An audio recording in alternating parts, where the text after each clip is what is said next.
हम लोग श्रीमद् भागवतम के दूसरे स्कंद के 7वें अध्याय के 16वें और 17वें श्लोक को देखेंगे। आज हम लोग भगवान हरि के अवतार के वर्णन को थोड़ा सुनेंगे 16वें में, जिन्होंने गजेंद्र का उद्धार किया था, और 17वें में हम वामन देव के बारे में श्रवण करेंगे। और देखिए यहाँ पे आप पिछले श्लोक अगर आप देख सकें, अंतः सरुस्युर्बलेन पदे गृहीतो ग्राहेण यूथपतिरम्बुज हस्तवार्तः आहेदमादिपुरुषाखिल लोकनाथ तीर्थ श्रवः श्रवण मंगल नामधेय।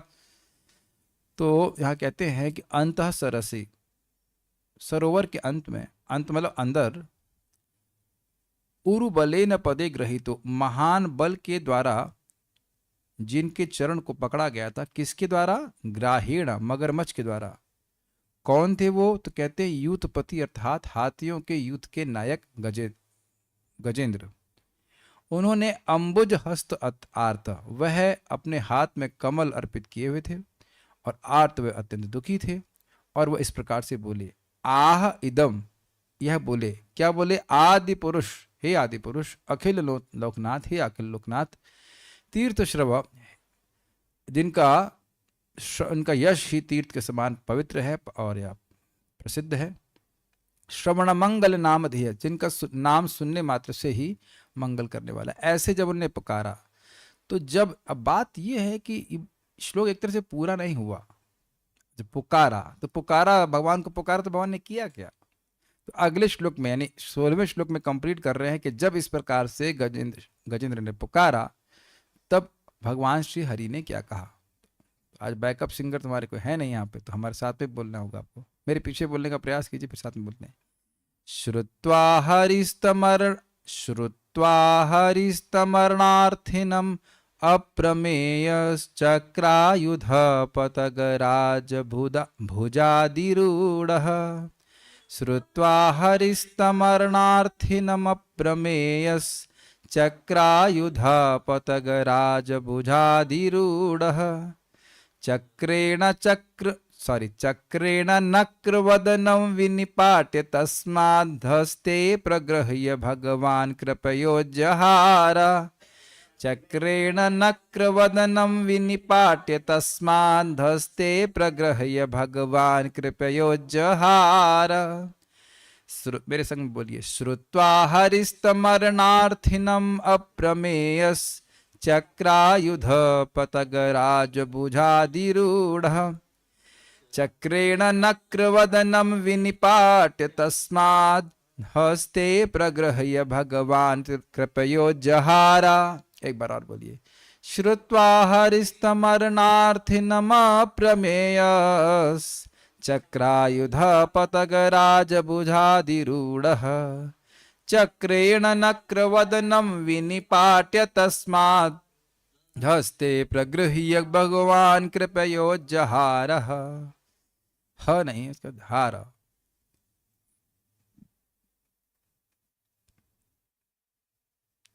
हाथी की पुकार सुनकर श्री भगवान को लगा कि उसे उनकी अविलंब सहायता की आवश्यकता है, क्योंकि वह घोर संकट में था। तब पक्षीराज गरुड़ के पंखों पर आसीन होकर भगवान अपने आयुध चक्र से सज्जित होकर वहां पर तुरंत प्रकट हुए। उन्होंने हाथी की रक्षा करने के लिए अपने चक्र से मगर के मुंह के खंड खंड कर दिए और हाथी के सूंड से पकड़कर उसे बाहर निकाल दिया। ये समझ रहे हैं? भगवान विष्णु यहाँ पे हैं, गरुड़ के ऊपर आसीन होकर भगवान प्रकट हुए। उन्होंने इस मगर को अपने चक्र से काट दिया। देख भी रहे होंगे, चक्र से चक्र चलाए हैं, अगला फोटो आप देखें तो। और सूंड पकड़ करके ये भी अच्छा है, कल बोला गया था अंबुज हस्त। तो इस जगत में कोई पानी में फंसा हो या दलदल में फंसा तो उसको हाथ पकड़ के बाहर निकालते हैं ना। अंबुज हस्त बोला गया था, जबकि उन्होंने अपने सूंड में कमल पकड़ा था ना। तो जिस सूंड से कमल पकड़ करके भगवान को अर्पित किए, तो उसी को भगवान पकड़ लिया और बाहर निकाल लिए। काफी इंटरेस्टिंग है। जिस हाथ से ही आप आटा, दाल, चावल, खिचड़ी, भोग, जो भी भोग लगा रहे हैं, वही हाथ पकड़ के भगवान खींच ले जाएंगे। याद है ना, एक फोटो बनाई गई है, इस्कॉन के भक्त ने बनाई है।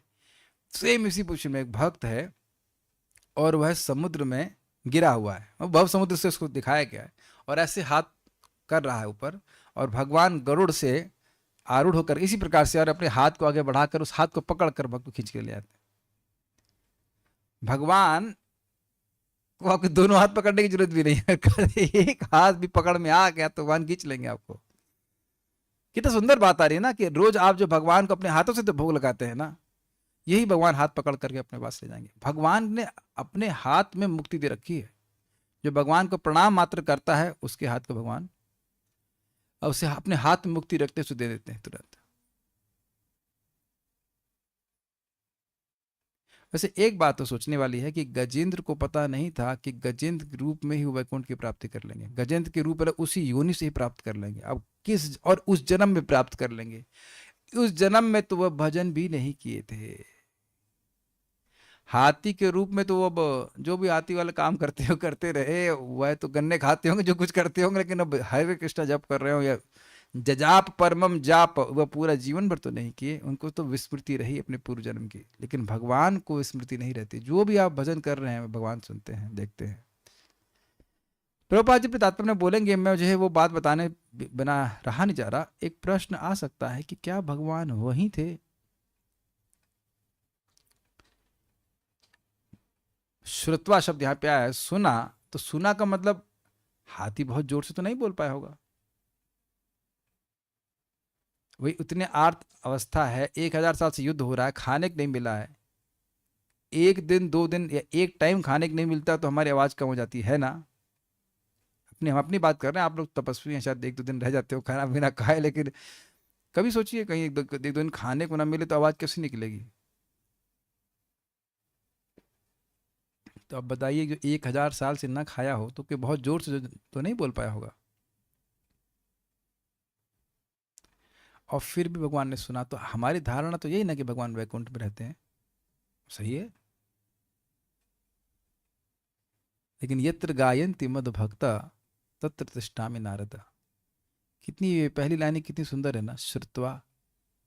हम सोच रहे हैं कि हमारी बात भगवान नहीं सुन रहे हैं। अब आप ये बताइए, जूम के डिवोटीज, आप लोगों को मेरी आवाज स्पष्ट आ रही है ना?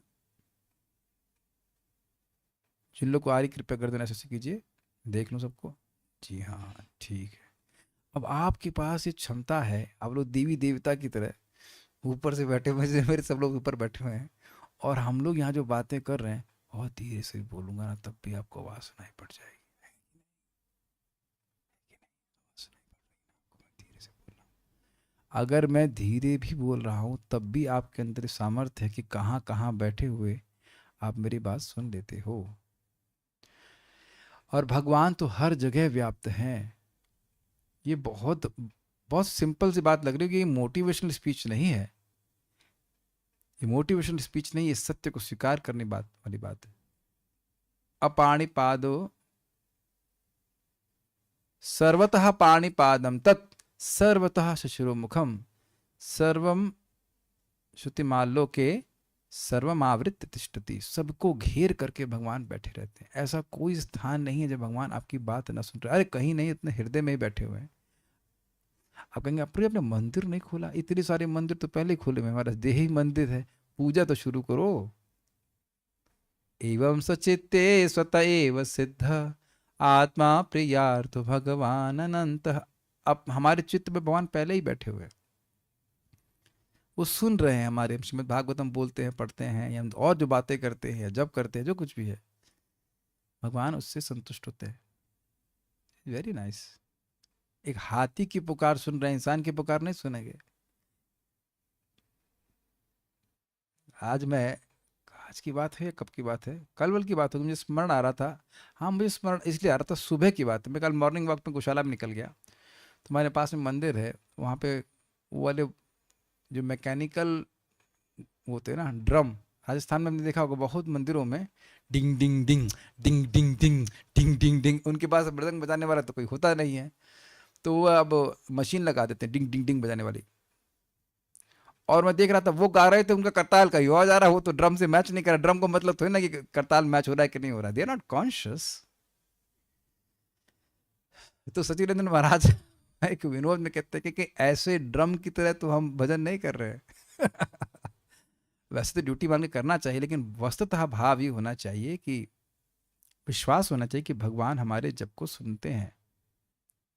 एक प्रश्न है कि हमारे जप को सुनते हैं? हाँ जी, आपके जप को सुनते हैं, व्यक्तिगत रूप से आपके जप को सुनते हैं। हजारों भक्त होने के बाद भी अपने भक्त जो हाथी के शरीर में है उसके जप को सुना, उसकी पुकार को सुना। ये विश्वास होना चाहिए। He hears you, he hears you. भगवान सब जगह हैं, आपके जप को सुनते हैं। आप जब में सोते हैं तो वह भी देखते हैं कि सो गया। ये भी भगवान की आज्ञा पालन है। खाई तो सुई तो यथा तथा नाम ले। खाते सोते कैसे भी नाम उच्चारण करो, तो कम से कम बस सो रहा है तो नहीं, तो आज्ञा तो ही पालन कर रहा है। ड्यूटी है, हमारा कर्तव्य है भगवान की आज्ञा का पालन करें। सोते सोते भी जब करना भी भगवान की आज्ञा है, कोई दिक्कत नहीं है। चैतन्य महाप्रभु की आज्ञा है, खाई तो सुई यथा तथा नाम ले। देश काल नियम ना ही सर्व सिद्धि हो। देश और काल कोई नियम नहीं, इसलिए सर्व सिद्धि हो जाएगी। सोते सोते भी जब करने वाले की सिद्धि हो जाएगी। अगर बात सही भी है, लेकिन थोड़ा सा सजग होकर करना चाहिए कि भगवान सुन रहे हैं, यद्यपि वैकुंठ में, और तुरंत सहायता के लिए आए। बस क्या था, उस पुकार में एक विशेष प्रकार की उत्कंठा थी, ये बात। तब एक प्रश्न आएगा कि उत्कंठा कैसे आई? तो ये जानते कि पिछले जन्म का जो भजन किया था वह जरूरी नहीं कि वह इस उत्कंठा से किया गया हो। कर रहे थे, हमको नहीं पता कैसे, कि हजारों हजारों बार उसको जाप किया, लेकिन वो सब हृदय में जाता है। एक आप सिंपल, बहुत साधारण सी दृष्ट वस्तु को हम नहीं देखते हैं कि इस जगत में हम कुछ भौतिक शब्द सुन लेते हैं और एकदम, अगर मैं समान शब्द का इस्तेमाल करूं, बलबला जाते हैं। बलबलाना समझते हैं, एकदम मतलब दिमाग खराब हो जाता है, व्यक्ति बल बल बल बल कुछ भी बोलने लगता है कि नहीं? देखा जाता है। अभी हम देख रहे दो, एक व्यक्ति इलेक्ट्रिशियन था, वो ऊपर से गिर पड़ा, बेचारा करंट खा गया। जो भी होगा, वो काम कर रहा होगा। दूसरे व्यक्ति ये बोले क्या हो गया? अब उसने इतना बोल दिया कि क्या हो गया, उस पर वो इतना गाली दे रहा, ऊपर से बेचारा गिर पड़ा और उसने बोला क्या हो गया। उसी को याद कर करके वो गाली पे गाली दी जा रहा है, गाली पे गाली दे रहा है, उसे रुका नहीं जा रहा है। केवल इतनी बात बोल दिया कि क्या हो गया। तुम ऊपर से गिर पड़े तो क्या होगा? उनको ये दिक्कत थी कि हमारी कोई वक्त ही नहीं, हम मर जाते। तो इतना गुस्सा हो रहा था। मैं खाली ये देख रहा था कि एक शब्द थे ये, तो क्या हो गया, 4 शब्द सुनकर उससे रुका नहीं जा रहा। जगत में देख रहे हैं कि भौतिक शब्द का कितना तीव्र प्रभाव होता है, तो आध्यात्मिक शब्द का तो आप कहेंगे जो महसूस नहीं होता, आपको महसूस या मुझको महसूस ना हो, लेकिन भगवान तो सुनते हैं ना। भगवान की तो इंद्रियां अविद्या से ग्रसित नहीं है। आज कल भी मैं इस बात को सोच रहा था, परम पूज्य वृंदावन चंद महाराज समझा रहे थे कि शास्त्र भक्त लोग अब अपने अनुभव पे नहीं जाते हैं। उनको अनुभव हो या ना हो, वह शास्त्र के अनुसार जो वर्णन है उसके अनुसार श्रद्धा रखते हैं। उनकी श्रद्धा शास्त्र पे आधारित है। अब हम लोग वृंदावन में बैठे हैं तो भगवान की गोद में बैठे हैं, हमको अनुभव हो या ना हो हमारी दिक्कत है। नाम कर रहे हैं तो नाम सीधे भगवान के संपर्क में है, हम शुद्ध हो रहे हैं, उससे अधिक शुद्ध होने का कोई तरीका नहीं है। और निश्चित हमारे नाम को, हम जो नाम बोल रहे हैं, भगवान उसको सुनते हैं कि भगवान शास्त्र बोलते हैं कि इसने कहीं भी कैसे भी किसी तरह मेरा नाम लिया, उसके नाम को मैं नहीं भूलता।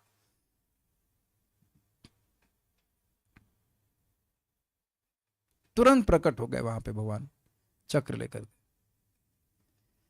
अन्वय देखिए, अरण अर्थिनम तम। शरण सुना है, तो शरण अर्थी का मतलब क्या है? जो शरण का प्रयोजन लेकर के आया हो। तो अरण अर्थी का क्या हुआ? वही अर्थ हुआ। अरण अर्थिनम मतलब शरण अर्थी, शरणार्थी। तम, सहायता चाहने वाले ऐसे शरणागत गजराज की। तम मतलब उसको, उसकी श्रुत्वा, वाणी सुनकर। वाणी मतलब जो शब्द उसने बोले थे, अखिल लोकनाथ और तीर्थ श्रव, श्रवण मंगल नामधेय, और ये हमारी कलयुग की बुद्धि है, अभी पढ़ा रहे भूल गए। आदि पुरुष, आदि पुरुष। इस प्रकार से शब्द सुन करके अप्रमेय, अनंत शक्तिशाली। अप्रमेय का मतलब है अब जिसकी कोई सीमा ही नहीं हो, तो इसलिए कह रहे अनंत रूप से शक्तिशाली। चक्रायुध, चक्र से सज्जित। पौतग राज, पक्षियों के राजा गरुड़ के। भुज आधि रूढ़ा, पंखों पर आसीन। आप समझ रहे हैं ये भुज का मतलब क्या? भुज मतलब भुजाएं, लेकिन पक्षियों की भुजाएं इस तरह से भुजाएं नहीं होती हैं, इसलिए कह रहे हैं कि पंखों पर आधिरूढ़, यानी कि भुज पे आधिरूढ़ मतलब उनके, मतलब जो बीच वाला भाग है, चोंच नहीं कहना चाहिए, सिर के जो पीछे रहता है वहां भगवान आरूढ़ रहते हैं, तो पंखों के बीच में कहना सही है। Is it not? पंख पर भगवान आसीन नहीं होते हैं, पंखों पर मतलब वहां जहां पे पंख ऐसे मिलते हैं बीच में, उस स्थान पे भगवान बैठते हैं, तो वो अर्थ है। भुज पे आसीन, कंधे पे कह लीजिए, कंधे पे आरूढ़ रहते हैं। भगवान हरि श्री भगवान ने चक्रेणा यानी चक्र के द्वारा, चक्रेणा नक्र वदनम, शब्द देखिए कैसे इस्तेमाल हो रहा है, चक्र नक्र, चक्रेणा नक्र वदनम, चक्र से मगर के मुख को, नक्र मतलब होता है मगर, उसके वदन अर्थात मुख को, विनिपाट्य यानी कि विदीर्ण कर दिया, दो खंड करके, हस्ते प्रगृह्य अपने हाथ में,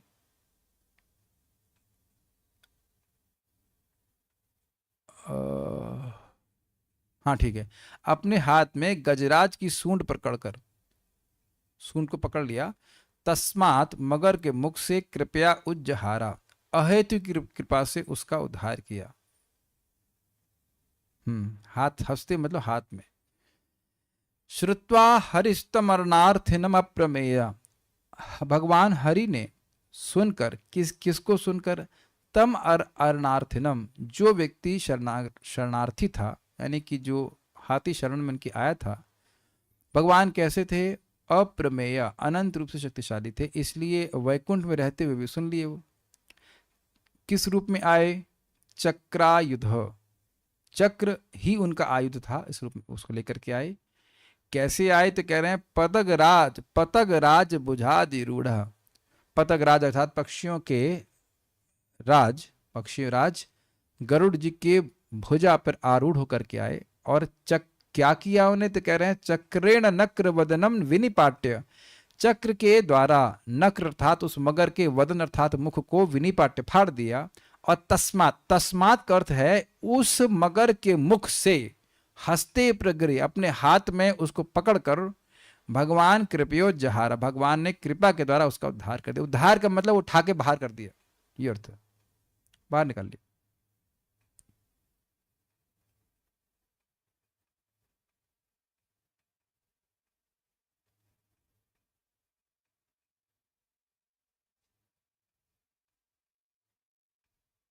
एक बात क्लियर नहीं हो रही है कि हस्ते का अर्थ किधर जा रहा है। ऐसा बस अर्थ तो वही है, भगवान अपने हाथ से उसकी सूंड पकड़ के बाहर निकाल दें, या उसको सूंड बोला जाए, उसको पकड़ेंगे तो हाथ से ही ना, तो दोनों ही बातों से अर्थ तो अलग नहीं जा रहा है।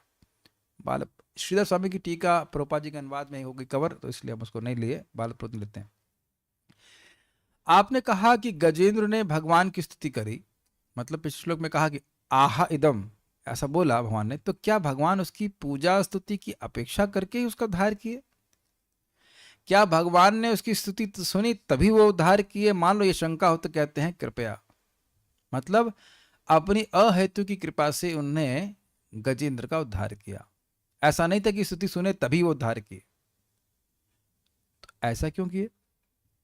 उस कृपा का हेतु क्या है? तो कह रहे हैं उसके हेतु कहते हैं कि हरि अर्थात भक्त दुख हरणशील, ये अर्थ है।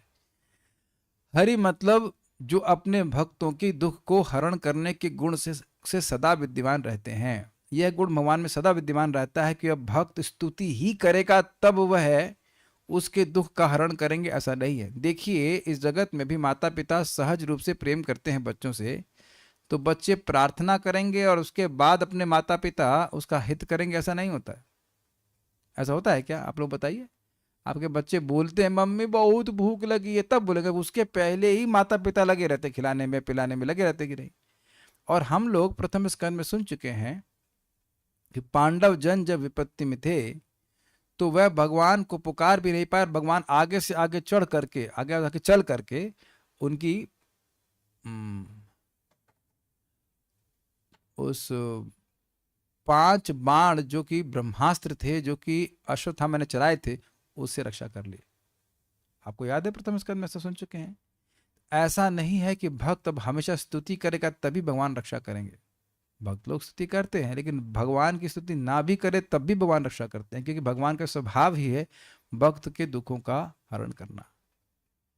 कल भी शायद ये बात बोल रहा था, फिर बोल रहा हूं कि देखिए बहुत से लोग भगवान की अनुकूलता चाहते हैं, दया नहीं चाहते। चाहते हैं कि जीवन में हमेशा अच्छा होता रहे, लेकिन भगवान और जिसको हम लोग सुख मान रहे हैं वो हमारा दुख है। तो भगवान अपने भक्तों के दुख का हरण करते ही हैं। शील मतलब वह गुण जो व्यक्ति में सदा विद्यमान रहता है। ये इंटरेस्टिंग बात है। आप में से सभी लोगों के जीवन में कभी ना कभी दुख आता ही है, और ऐसा कभी कभी दुख आता है जो जाता नहीं है, और व्यक्ति को लगेगा क्या भगवान हमारे भजन को देख ही नहीं रहे। इतना हम मर रहे हैं, इतना भोजन कराते में तो कोई और व्यक्ति पैसों की बारिश कर देता, भगवान कर ही नहीं रहे।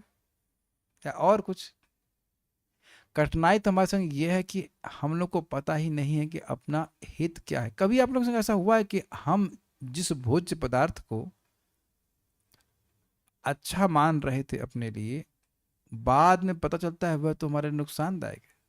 ऐसा हुआ है कभी आप संग? कोई बीमारी रहती है वो तो सोचता है कि हम ये खा रही हमारे लिए बहुत अच्छा है, और बाद में मालूम चल नहीं, डॉक्टर बोलता है भाई ये बिल्कुल नहीं खाना है, तो आपके लिए बहुत खराब है। पता नहीं आप लोग संग ऐसा अनुभव हुआ है कि नहीं, लेकिन या हो सकता हो रहा हो, चल रहा हो, दही दनादन खा रहा हूँ, ये भी हो सकता है। वैद्य के पास नहीं गए, पता लगा चावल खा रहे हैं, चावल नुकसानदायक रहता है। देखिए उदाहरण मैं आपको दे रहा हूँ कि जैसे चावल में पानी निकाल के बिना खाता था, बड़ा सारे प्रोटीन विटामिन अच्छे होते हैं, बाद में आयुर्वेद के अनुसार मालूम चला कि वह तो डायबिटीज करता है, पानी निकाल के खाना चाहिए। हम अपना नहीं, इस प्रभु को खूब गुस्सा करते थे, क्या तुमने पानी निकाल दिया, ये वो सारा तो विटामिन बाहर कर दिया उसका, इत्यादि इत्यादि। लेकिन ना, उसका, हाँ, उसका पानी निकाल करके ग्रहण करना चाहिए। पानी अलग से खाएंगे हजम हो जाता है, बच्चा भी हजम कर सकता है, नवजात शिशु भी, बिल्कुल छोटा बच्चा, नवजात तो नहीं कह सकता लेकिन छोटा बच्चा जैसे उसको हजम कर सकता है, और बड़ा स्वास्थ्यवर्धक होता है। लेकिन चावल एक साथ उबालेंगे तो नुकसान करेगा। तो मैं सोचा था कि ऑलमोस्ट 40 साल का हो गया मैं, अब मालूम चला कि चावल कैसे खाना चाहिए। सोच रहे हैं कि कितना ज्ञान में हम लोग। 40 साल तक तो यही पता नहीं था कि चावल खाना कैसे। और तो मंदिर में तो पानी निकाल के खाते हैं, खिलाते हैं, चाहे तुम्हारा हम 40 साल के हो चाहे 20 साल के हो, उससे कोई मतलब नहीं होता, अच्छा ही खिला रहे हैं। लेकिन उसमें भी हम लोग गुस्सा करते थे, क्या करते हैं, या वो उस पानी को चावल दाल में मिला दिया करते, तो हम लोग गुस्सा होते क्या कर रहे हैं। अब हम खुद ही उसका वो कर रहे हैं। वो अच्छी चीज, मैं एक उदाहरण दे रहा हूँ कि हम लोग को पता ही नहीं कि हमारे लिए अच्छा क्या है। अपन आ रहे हित हित हित अहित किछु नहीं जानी, ये अर्थ। आप जानते हैं कि नारद जी की माँ को भगवान ने मरवा दिया। मरवा दिया क्या, मर्डर करवाया नहीं, आप जानते हैं कि सांप भेज दिया, वो काल के रूप में सर पिया, उनकी 5 साल के बच्चे की माँ मर गई, जिस बच्चे का कोई आश्रय नहीं था। आज नारद जी हैं। ध्रुव महाराज को देखिए कैसे पटक दिया गया। लेकिन अंत में हम देखते हैं कि ना, वह तो भगवान का अच्छा प्रयोजन है। देखिए भगवान एक वैद्य की तरह। अभी भक्त बता रहे थे कि वैद्य जी से बात किए थे वो, तो उनको बहुत सारी परेशानी आ रही है, बाहर निकल रही शरीर से। तो कह रहे, वैद्य जी ने कहा देखिए आप परेशान मत होइए, ये दवा लेते रहिए, सब कुछ ठीक हो जाएगा। वैद्य हमारा हित करने के लिए ही दवा दे रहा है, जो सदवैद्य है, मैं उसकी बात कर रहा हूँ, जो जानता है कि हित क्या कैसे होगा।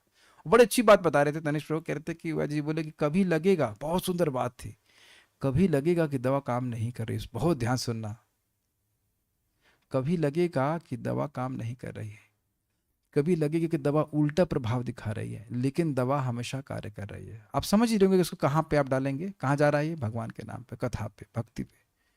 कभी कभी लगेगा कि हमारा कुछ नहीं हो रहा है, कुछ हो नहीं रहा, ऐसा हो नहीं सकता है, भगवान का नाम कभी विफल हो नहीं सकता है। ये बात आप देखना कल ही किसी को अनुभव हो सकती, क्या उतने साल हो गए, मर गए जब करते करते, मरे तो नहीं ऑब्वियसली, नहीं तो जब कैसे कर रहे होते, लेकिन भाव मर रहे हैं जब करते, भाव सुन भी रहे हैं, कुछ हो भी रहा है, हमारे हृदय में नहीं हो रहा है। लेकिन ऐसा हो ही नहीं सकता है कि जब कर रहा हो व्यक्ति और उसका प्रभाव नहीं हो रहा। जो है भगवान का गुण वही है नाम का गुण, भक्त दुख हरणशील, ये भगवान का, हरि का नाम है, और हरि हरि में कोई अंतर नहीं, वही गुण भगवान के नाम में। त्वमनादरादपि मनागुदीरितम निखलोग्रताप पटलिम विलोम्बसी। अनादर पूर्वक भी कोई आपका नाम उच्चारण करता है, आपका उच्चारण करता है, आपका नाम उच्चारण, नाम की प्रार्थना, आपका उच्चारण करता है, तो उसके घोर ताप नष्ट कर देते हैं। ये हम लोग नहीं समझ पाते, इसीलिए शास्त्र सुनना चाहिए। जितना दुख भोगना चाहिए था उसका बहुत छांट के छन्नी करके बांध देते हैं। जैसे होता है ना, मोटा मोटा आटा होता है तो छान देते तो मोटा मोटा अंश बाहर निकल जाता है, थोड़ा थोड़ा पतला पतला नीचे आता है। तो उसी प्रकार से बहुत छन के हमारे पास कर्म आता है, बहुत हल्का करके आता है, बहुत हल्का होकर के आता है। तो इसलिए क्या, हम लोग उनका कृपा करना स्वभाव ही है। थोड़ा पानी दे दीजिए। कृपा करना भगवान का स्वभाव ही है। स्वभाव से थोड़ा अर्थ समझ लेना चाहिए कि आप अपने स्वभाव को देख रहे हैं, स्वभाव से मजबूर होकर व्यक्ति कार्य करता है ना। वह अपने स्वभाव का, तो हमारा स्वभाव है, क्या करें, हम त्याग ही नहीं पा रहे हैं इस कार्य को। तो ऐसा भगवान का सुंदर स्वभाव है कि वे भक्तों के दुखों को हरण करते ही हैं, इसलिए स्तुति की अपेक्षा नहीं की। ऐसा होने पर भी यदि वे असमर्थ हों, तब वे दुख किस प्रकार दूर कर पाएंगे? यदि यह शंका हो तो कहते हैं अप्रमेय अर्थात अनंत बल और पराक्रम से युक्त हो। इसका क्या मतलब है? देखिए, कोई व्यक्ति कृपालु है, चलो बढ़िया बात है,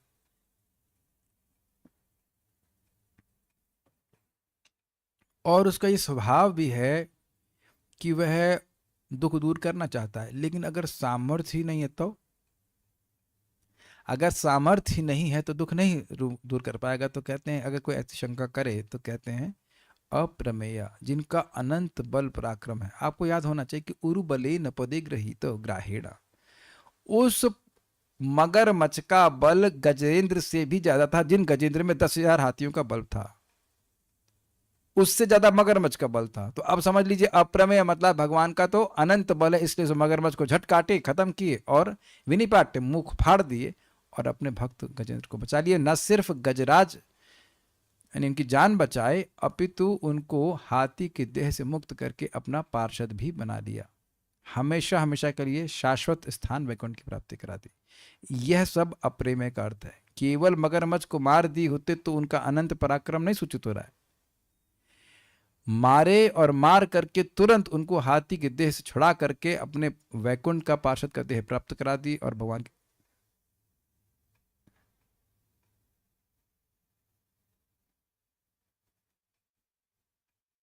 की प्राप्ति करा दे, अपनी प्राप्ति करा दे, वैकुंठ की प्राप्ति करा दे।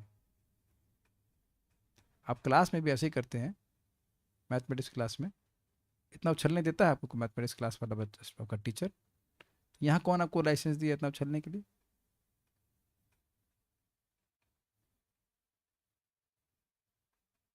तात्पर्य, श्री भगवान वैकुंठ लोक पर रहते हैं। कोई यह नहीं अनुमान कर सकता कि यह लोक कितनी दूर स्थित है। कोई फिगर्स किसी को याद है? 1,00,000 मील, 1 करोड़ मील, 10 करोड़ मील, 20 करोड़ मील, कोई हिसाब तो याद नहीं है। अगर याद भी करना चाहें तो हम लोग तो वो याद करेंगे कि 4 करोड़ मील का वो ब्रह्मांड का अंदर वाला पोर्शन है, उसके बाद 10 गुना उससे बड़ा हो, 10 गुना उससे बड़ा, उससे बड़ा, तो उसके बाहर और कितना वैकुंठ, बाहर निकल कितना बाहर और तैरना पड़ेगा कारण सागर में, तब जाकर कहीं वैकुंठ की प्राप्ति होगी। पहली बात तो ये सोचिए कि हमने से कितने लोगों को याद है कि वैकुंठ है। तो आप प्रश्न बड़ा ब्लैंक प्रश्न है ना, कि हमें शायद आज दिन में याद भी नहीं रहा कि वैकुंठ है। अब सोचिए कि जो चीज एकदम याद ही नहीं है और आज मरने का समय आता तो कैसे याद आता। इसलिए तो सुनना चाहिए रोज, देख रहे हैं रोज हम अगर सुनेंगे वैकुंठ वैकुंठ वैकुंठ वैकुंठ, तब तो याद रहेगा ना। जब किसी यात्रा में जाते हैं तो एक भी समय भूलते नहीं कि कहां जा रहे हैं। तो वैकुंठ गोलोक सुनेंगे तब तो याद रहेगा। अश्रुतात् अदृष्टात् भावात् न भाव उपजाए थे। इसको सुन ही नहीं रहे हैं, इसको बोल ही नहीं रहे, याद कैसे रहेगा? इसीलिए सुनना जरूरी है। अच्छा वैकुंठ है, ओ हम तो इस आकुंठ जगत में आ सकते हैं, यही दिखाई पड़ता है। इसमें सोच रहे यही वैकुंठ बन जाए, हम ही वैकुंठ, यही यही वैकुंठ, अगर कहीं वैकुंठ है तो हम ही अस्तु, हमें ही अस्तु, हम ही अस्तु मतलब वो कुछ उर्दू का शब्द है, यही है यही है यही, अगर यही जन्नत है तो यही है यही है यही है। ऐसे मान के चल रहे हैं, नहीं यहाँ नहीं है, जगत में नहीं है। किंतु ऐसा कहा जाता है कि यदि कोई वायुयान से या मन से उस लोक पर पहुंचना चाहे तो लाखों वर्षों तक यात्रा करने पर भी वहां नहीं पहुंच सकेगा। आधुनिक विज्ञानियों ने वायुयानों का आविष्कार किया है, किंतु वे भौतिक हैं, जबकि योगी मन रूपी यान से यात्रा करने का प्रयास करते हैं। ये योगी अपने मन यान से तुरंत ही कितनी भी दूर पहुंच सकते हैं, किंतु ईश्वर के राज्य वैकुंठ लोक तक न तो वायुयान की न मन यान की ही पहुंच है, क्योंकि वह भौतिक आकाश से बहुत पर स्थित है। ऐसी स्थिति में भला हाथी की प्रार्थना उतनी दूर तक कैसे सुन पड़ी और भगवान तत्क्षण उस स्थान पर कैसे पहुंच गए? आप ये बताइए कि हम यहाँ से कुछ आवाज बोलेंगे तो क्या ब्रह्मलोक तक सुनाई पड़ेगी? सूर्य तक, चंद्रमा तक? विश्वास करेंगे कि चंद्रमा तक बात जाएगी? अगर हम इस तरह का कोई उपयोग नहीं कर रहे हैं, मतलब जूम आदि यूज नहीं कर रहे हैं, तो यहाँ की बोली हुई आवाज तो अब नहीं सुनाई पड़ेगी ना। यहाँ की बोली हुई आवाज तो मैं समझ रहा हूँ 100-200 फीट दूर भी नहीं सुनाई पड़ेगी। तो भगवान की अद्भुत बात है ना कि भगवान वहां पहुंचे कैसे, और सुने और सुन भी लिए और उसी क्षण तत्क्षण तुरंत ही पहुंच भी गए। ये भगवान की अद्भुत शक्ति है। मानव कल्पना से इन बातों की गणना संभव नहीं। यह सब भगवान की अनंत शक्ति से ही संभव हो सका। इसीलिए भगवान को यहाँ अप्रमेय कहा गया है। समझ में आ गया? अप्रमेय मतलब अनंत बल। तो देखिए, अनंत बल का मतलब केवल शारीरिक बल नहीं, यह भी एक बल है भगवान की। यहाँ बैठे बैठे वैकुंठ में बैठे बैठे उनका कोई भक्त किसी ब्रह्मांड में, किसी ग्रह में कहाँ क्या बोल रहा है उन्हें सुनाई पड़ता है। जरा सोचिए, आप भगवान के रेफरेंस फ्रेम से देखिए, वैकुंठ में बैठे हुए हैं। त्रिकुट पर्वत कहाँ है पता है ना आप लोगों को? नहीं पता? क्षीर सागर में। कहीं पे मैं एक एक्सपेरिमेंट करा रहा हूं कि हमको नहीं पता कहाँ है।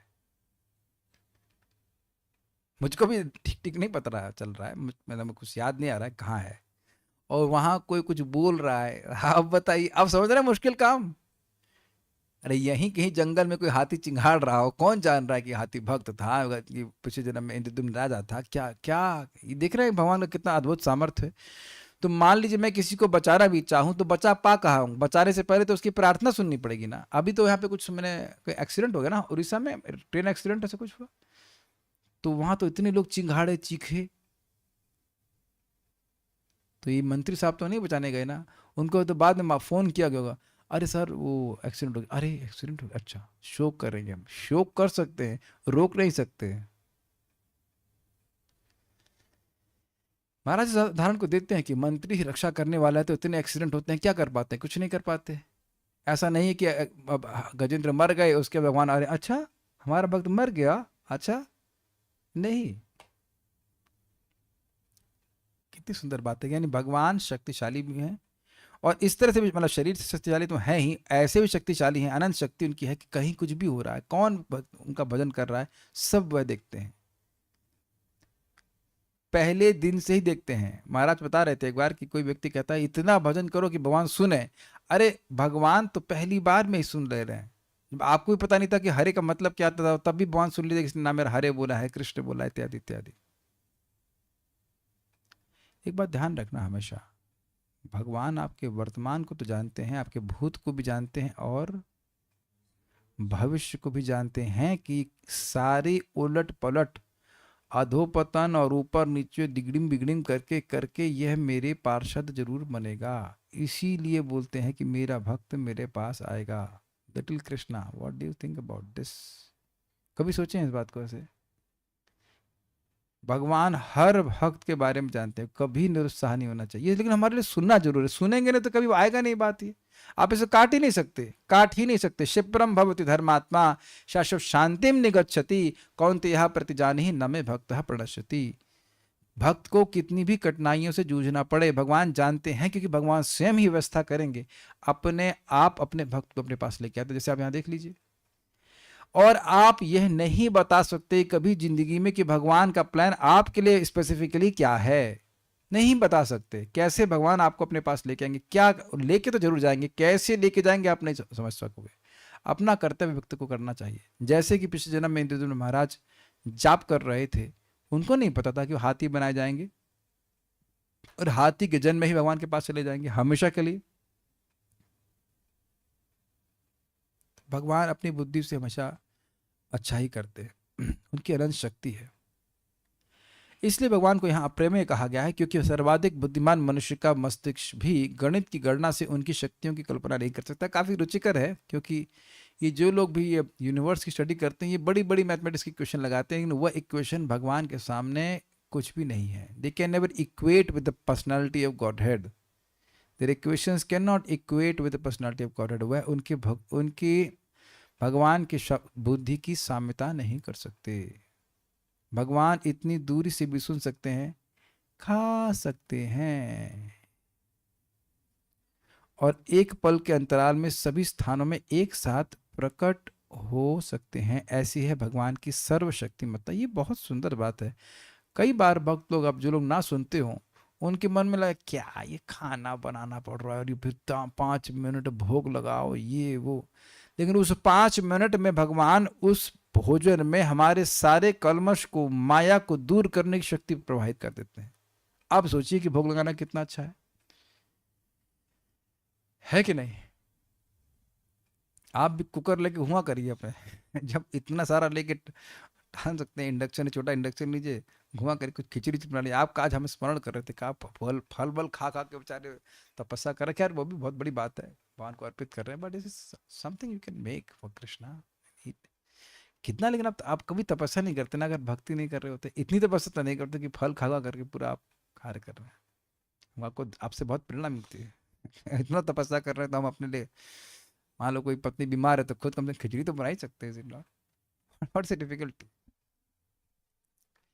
देखिए कठिनाई क्या है, कठिनाई यह है कि व्यक्ति को ये इन सब चीजों के लाभ तो हैं लेकिन दिखाई नहीं पड़ता, इसलिए उसकी कमजोरी बनाते हैं। क्या भोजन बनाना, क्या मिल जाए खा लेते हैं, पेट में डाल लेते हैं, बहुत अंतर पड़ जाता है।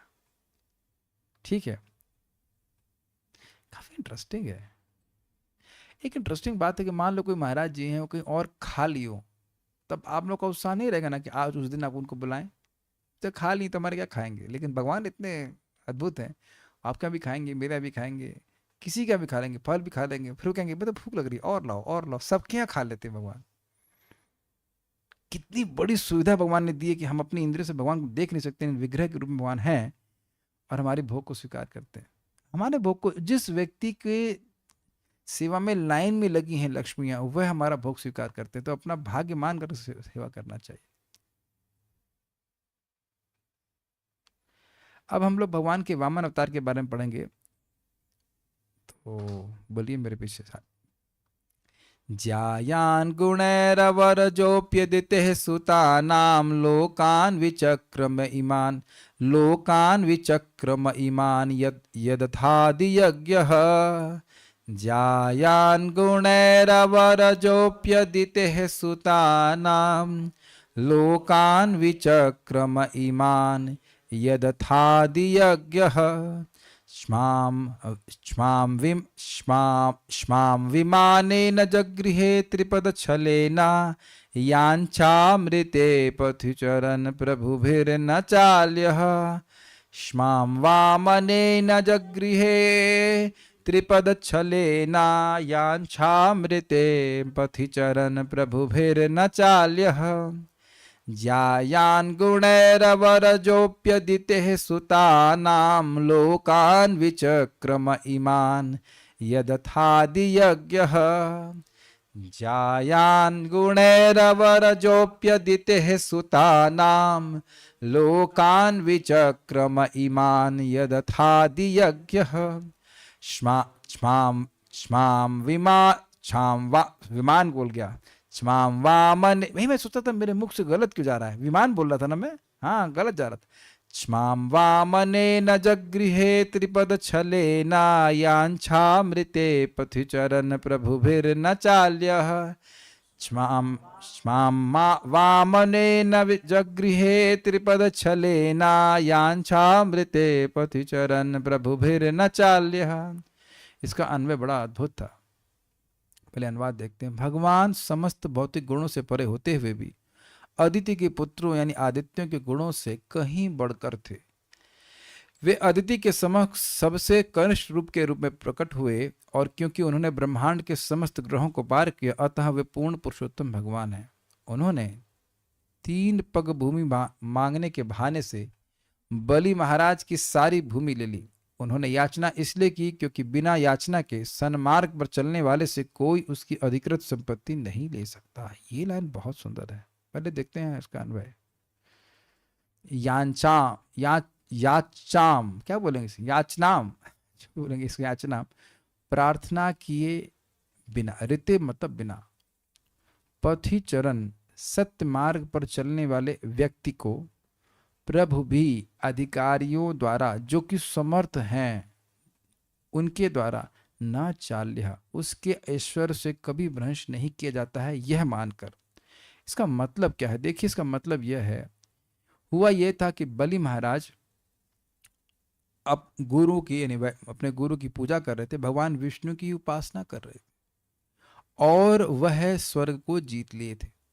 देवताओं को बाहर जाना पड़ा। तो माता अदिति अपने पति कश्यप मुनि से उनकी सेवा शुश्रूषा करती हैं और वह उनको वरदान देते हैं कि 12 दिन तुम, कौन सा यज्ञ था वो, व्रत था दूध वाला, कौन सा व्रत कहते हैं उसको, दूध, पयोव्रत, यस पयोव्रत, पयोव्रत किया था। पय मतलब दूध। तो 12 दिन उन्होंने दूध पी करके व्रत किया। तो भगवान उनके सामने प्रकट हुए विष्णु स्वरूप में, और भगवान ने कहा कि बेटे के रूप में नहीं आए थे, भी विष्णु स्वरूप में सीधे आए, और ने कहा कि मैं आपकी इच्छा को जानता हूं, और उन्होंने कहा कि मम अर्चनम ना गंतुम अन्यथा, मेरा अर्चन अन्यथा नहीं जा सकता, मतलब व्यर्थ नहीं जा सकता, लेकिन श्रद्धानुसारे न फल हेतु कत्वात्, श्रद्धा के अनुसार यानी इच्छा के अनुसार फल देने, फल का हेतु होता है। तो हे देवी, मैं आपकी इच्छा जरूर पूर्ण करूंगा। आप चाहती हो कि मैं आपके बेटे के रूप में आऊं, तो ठीक है मैं आऊंगा।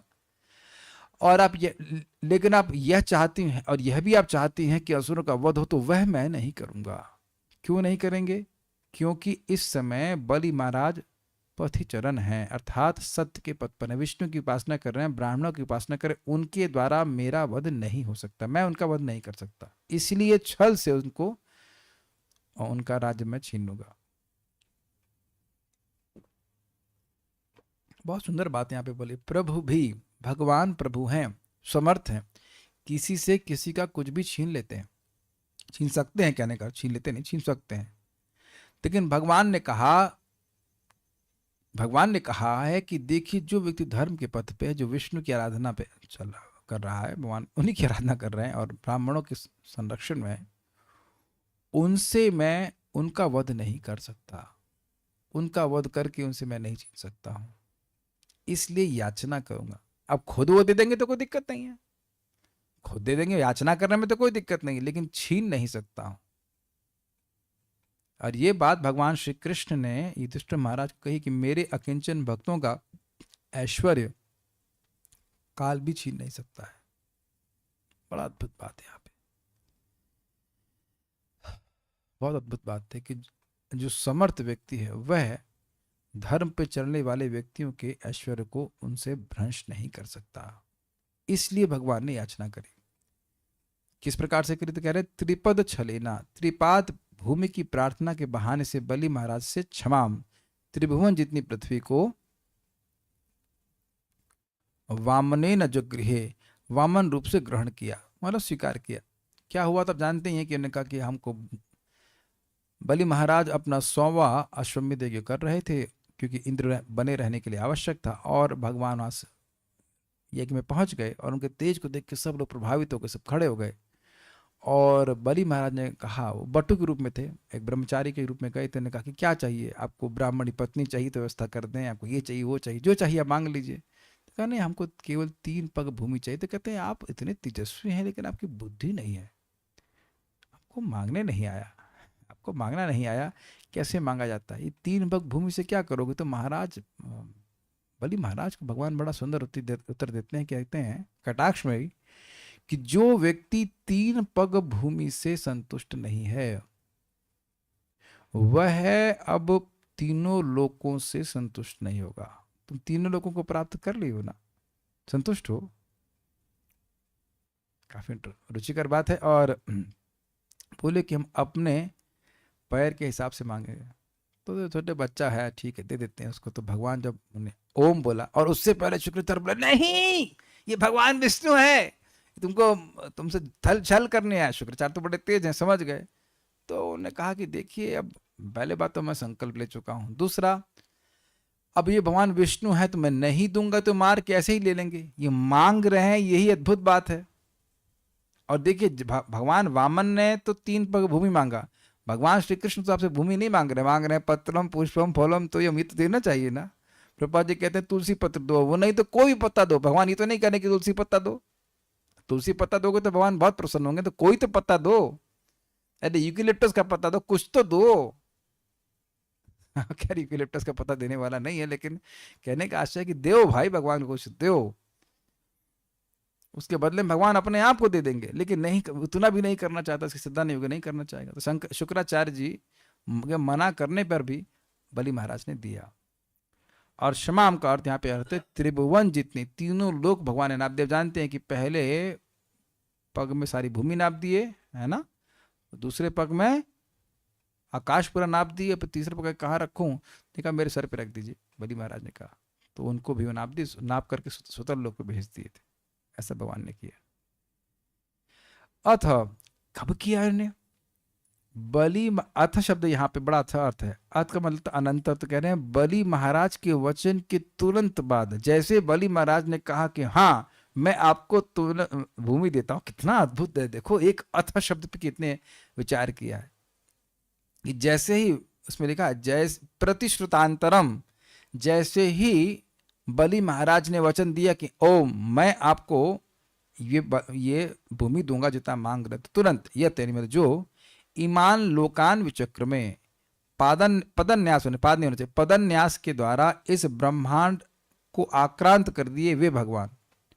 ईमान मतलब ये, लोकान मतलब सब लोग, और विचक्र में मतलब अपने पद विन्यास मतलब पदों के चाल के द्वारा भगवान ने तीनों लोगों को नाप दिया, पार कर दिया पूरा ब्रह्मांड। वो भगवान अदिते सुतानाम, अदिति के बेटों द्वादश आदित्यों के मध्य, ये समझ में आ रहा है। अदिति ने ही तपस्या करी थी, पयोव्रत किया था कश्यप मुनि की आज्ञा के अनुसार, तो उनके बेटे के रूप में प्रकट हुए, तो सबसे छोटे बेटे थे। अधियज्ञ यज्ञ अधिष्ठाता विष्णु, अवर जह छोटे उपेंद्र, अवर मतलब बाद में, और ज मतलब प्रकट हुए, तो जो इन अदिति के 12 बेटों के बाद पैदा हुए। अपि गुण, उनमें छोटे उपेंद्र होते हुए भी गुणों के द्वारा श्रेष्ठ थे। कुछ समझा पा रहा हूं मैं? यद्यपि भगवान बहुत छोटे, उन सबसे छोटे थे, लेकिन गुणों में सर्वश्रेष्ठ थे क्योंकि वे दिव्य थे। संस्कृत देखिए समझ में आ जाएगा। ज्यायान गुणैर, वह गुणों में अधिक थे। अवर अवरजो अपि, यद्यपि वह सबसे छोटे थे, कनिष्ठ थे उम्र में, फिर भी वह गुणों में सबसे अधिक थे। किससे अधिक थे? तो कह रहे हैं अदिते सुता नाम, अदिति के बेटों से, अर्थात इंद्र आदि से। इंद्र सबसे बड़े बेटे हैं और टोटल 12 बच्चे हैं माता अदिति की, वो सभी देवता हैं, और उनसे यद्यपि कनिष्ठ थे भगवान उम्र के अनुसार, लेकिन गुणों में उन सबसे श्रेष्ठ थे। क्या किया भगवान ने? कहा लोकान विचक्र ईमान यद अथ आदि यज्ञ। अथ मतलब जब बलि महाराज ने वचन दे दिया कि मैं आपको 3 पद का भूमि दूंगा, तो भगवान ने अपने पद विन्यास से, पद के चल चाल से इन तीनों लोगों को ब्रह्मांड तक को आक्रांत कर दिया, पूरा पार कर गए। वो भगवान कौन है? तो कहते हैं अधियज्ञ, अर्थात गुणातीत भगवान हैं जो यज्ञों के अधिष्ठाता हैं। क्षमाम, क्षमाम मतलब त्रिभुवन के रूप में पूरी पृथ्वी, केवल पृथ्वी को नहीं नापे थे, पूरे त्रिभुवन को नापते। क्षमाम का मतलब पृथ्वी होता है, लेकिन पृथ्वी के उपलक्षण से तीनों लोगों को नाप दिए थे भगवान, ये अर्थ है। कैसे? वामने न जगृहे त्रिपद छलेना, 3 पद के छल से भगवान वामन ने पूरी पृथ्वी को जगृह ग्रहण कर लिया। ठीक है, एक अर्थ ले सकते हैं कि वामन के रूप को स्वीकार करके 3 पद से पूरी पृथ्वी को छल से ले लिया, ये भी अर्थ है। तो अब उन्होंने छल क्यों किया? तो कह रहे हैं यांचना याचमा, हाँ क्या बोलेंगे इसको, यांचाम, याचना तो नहीं बोल सकते, यांचाम ऋते, याचना किए बिना पथिचरण, जो सत्य के पथ पे चल रहा है उसको प्रभु भी समर्थ व्यक्तियों के द्वारा भी न चाले, उसके ऐश्वर्यों से भ्रंश नहीं किया जा सकता, इसलिए भगवान ने याचना किया। ठीक है, श्लोक की कुछ पकड़ बन रही होगी। आगे पढ़ते हैं। आप लोग काफी मेहनत लगती होगी ना यहाँ पे आगे, अनुभव पढ़ो, शब्द समझो, कहीं शौक तो नहीं लगता है कि दिन भर तो इससे कुछ किया नहीं और एकदम से ये अनुभव देखो, ये देखो, शब्द देखो, वो देखो, ऐसे देखो? ऐसे तो हम नहीं देखते हैं, प्राय लोग सोचते होंगे ना। It's quite interesting. यहाँ पे आप देख रहे हैं कि भगवान अदिति के दाएं तरफ देखेंगे फोटो में तो कश्यप मुनि है, माता अदिति हैं, और भगवान बटु रूप में, बालक रूप में, एक ब्रह्मचारी के रूप में भगवान आए हैं, और अलग अलग लोगों ने भगवान को अलग अलग उपहार भी दिए हैं। कोई उनको वस्त्र दे रहा है, कोई, कितना कितने प्यारे लग रहे हैं ना। भगवान जो है बटु से हैं और उनको लोटा दे रहा है, बहुत स्वीकार भी कर, लोटा दे रहा है, कोई छत्र दे रहा है, कोई डियर स्क्रीन दे रहा है, डियर स्किन दे रहा है, कोई इनको जनेऊ दे रहा है, कोई माला दे रहा है, कोई जप माला दे रहा है, कोई ऐसा करके सब अलग अलग वस्तु दे रहे हैं। देखिए भक्तों का कितना उत्साह है। और दूसरी तरफ बाएं तरफ फोटो देखेंगे तो भगवान वामन के रूप में बहुत बड़ा अपने को कर लिया और पदाविन्यास से पूरे ब्रह्मांड को आक्रांत कर लिए। अगर ब्रह्मांड की धारणा करे अपने मन में, तब समझ में आएगा भगवान ने क्या किया है। समझ में तो नहीं आएगा, लेकिन क्या अद्भुत बात है ना। कितने कितने तारे हैं। कभी आप लोग ऐसा हुआ ही होगा बचपन में, रात्रि में आप ऊपर बैठे देखते होंगे तारों को देख करके कुछ विस्मित नहीं होते थे कि कितने तारे हैं? कभी किए हैं little Krishna? Have you done that? आजकल तो सब लोग ऊपर देखना बंद किए हैं, सब लोग नीचे ही देखते हैं। मतलब इतना तो भी सुनी चाहिए ना, शायद ना, नहीं, स्मार्टफोन से मन नहीं हटता है। एक ज़माना था जब छोटे बचपन में हम लोग ऊपर देखते थे और विस्मित होते थे कि कितने तारे हैं, कितने ब्रह्मांड है। हाँ, सोचते कैसे बने होंगे, ये सूर्य कहाँ से आया, चंद्रमा क्या है। आज मुझे एकदम से स्ट्राइक कर रहा था ये बात, ये कितने आश्चर्य की बात है ना कि इस पृथ्वी में कितना जीवन है, भरा पड़ा है जीवन, कितने मनुष्य हैं, समाज है, और कितनी आसानी से हम लोग कह देते हैं कि अन्य ग्रहों पे नहीं होगा। प्रश्न यह नहीं करते कि यहाँ जीवन की व्यवस्था किसने करी। खैर हम थोड़ा डिफ्लेक्ट कर जा रहे हैं, वापस अपने पॉइंट पाएंगे। ये ब्रह्मांड में कितने लोकांतर हैं, लोकांतर मतलब अन्य प्रकार के लोक हैं, और उन सभी को भगवान ने अपने एक डग से नाप दिया। भगवान का अद्भुत सामर्थ्य देखिए। हम कोई सामान्य व्यक्ति का गुणगान नहीं कर रहे हैं, हम असामान्य व्यक्ति का गुणगान नहीं कर रहे हैं, हम दिव्य व्यक्ति का गुणगान कर रहे हैं जो ब्रह्मा जी के द्वारा प्राप्त था। श्रीधर स्वामी देखिए, ज्यायान इत्यादि श्लोक के द्वारा श्री भगवान के वामनावतार का वर्णन किया गया है। अदिति माता के पुत्र जो 12 आदित्य हैं, उन सबों में छोटे हैं, भगवान छोटे हैं, यज्ञों के अधिष्ठाता भगवान विष्णु, किंतु सबों से छोटे होने पर भी वे गुणों के विषय में सबों से बड़े हैं। थोड़ा सा जल लगा देंगे। भगवान के गुणों को ही बतलाते हुए कहते हैं, अब कोई प्रश्न करे कि भाई सबसे छोटे हैं तो सबसे अधिक गुणों में बड़े कैसे हैं? कुछ लिंक समझ रहे हैं? आपने कहा कि वह सबसे छोटे हैं और सबसे अधिक गुणों में बड़े हैं, गुणों में सबसे अधिक बड़े हैं, तो ये कैसे हुआ? इसकी व्याख्या करते हुए कहते हैं कि भगवान के गुणों को ही बदलाते हुए कहते हैं कि बलि के संकल्प करते ही उन्होंने बलि की पृथ्वी को वामन रूप से नाप लिया। बलि की पृथ्वी मतलब बलि जिसको सोच रहे थे कि यहाँ ये 3 पद भूमि लेगा, उसके नाम पर तो पूरा त्रिभुवन नाप लियो, और तीनों लोगों के राजा भी थे बलि महाराज। काफी रुचिकर बात है नहीं? क्या यह कोई 12 आदित्य कर पाया? क्या उत्तर है इसका, इस प्रश्न का? क्या इंद्र आदि को ऐसा कर पाए? तो ना, वो नहीं कर पाए, इसलिए गुणों में श्रेष्ठ है। समझ में आया आप लोगों को? प्रमाणित कर रहे हैं, ऐसे ही नहीं बोल दे कि भगवान गुणों में श्रेष्ठ हैं, वाकई गुणों में श्रेष्ठ हैं, क्योंकि जो काम कोई देवता करने के बारे में सोच भी नहीं सकता, इंद्र भी और माता अदिति भी सोच नहीं सकती थी कि इस प्रकार से भगवान करेंगे। कोई नहीं सोच सकता था। ये कार्य सोचने की क्षमता के बाहर का कार्य है। एक ही पांव, एक ही डग में या 2 डग में, 3 डग में कह लीजिए, तीनों लोकों को नाप दे, ब्रह्मांड को बाहर फाड़ दे। इसका अर्थ को समझे आप, अर्थ अप्रिशिएट करेंगे अगर आप स्मरण रहे कि ब्रह्मांड के बाहर कितनी लेयर्स हैं। ब्रह्मांड 4 करोड़ का, उसके बाद पृथ्वी की लेयर, उसके बाद पानी की, फिर उसके बाद वायु की, है कि अग्नि, है, उसके बाद अग्नि, फिर उसके बाद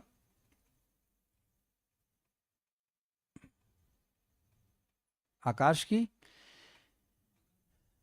हाँ तो आकाश लास्ट तो बोल रहा हूँ, अग्नि, अग्नि के बाद वायु है ना, अग्नि के बाद वायु, वायु के बाद आकाश, आकाश के बाद और क्या महातत्व, और क्या क्या क्या, और वह सब 10 गुना बड़ा था।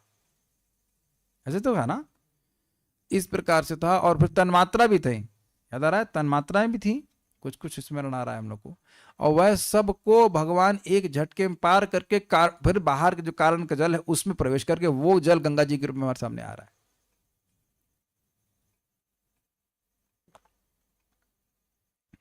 कुछ अद्भुत बात नहीं लगती आपको? तो ये भगवान का विशेष सामर्थ्य। आप प्रयास कीजिए समझने का, ये इंद्र का सामर्थ्य नहीं है, जब बोल रहे हैं कि कनिष्ठ होते हुए भी गुणों में ज्यादा हैं, तो कितने ज्यादा हैं जरा ये भी देख लीजिएगा। इस तरह के कार्य को करने में कोई देवता समर्थ नहीं है जो भगवान ने किया है। तो इसलिए कह रहे हैं वामन रूप से ही नाप लिया। यदि कोई कहे कि वे तो ईश्वर यानी संपूर्ण जगत के नियामक थे, फिर भी दीन के समान बलि से याचना करने क्यों गए, तो उसका उत्तर है कि भगवान वामन ने लोग को उपदेश दिया है कि सन्मार्ग पर चलने वाले को याचना के बिना ऐश्वर्य से भ्रष्ट नहीं करना चाहिए। देखिए भगवान गीता में पहले कह चुके हैं, यद यद आचरति श्रेष्ठस तत्तदेवतरो जनः सयत प्रमाणम कुरते लोकस तदनुवर्तते। भगवान ने अगर सन्मार्ग पर चलने वाले किसी व्यक्ति को उसके ऐश्वर्य से भ्रष्ट कर दिया होता तो वही धर्म बन जाता।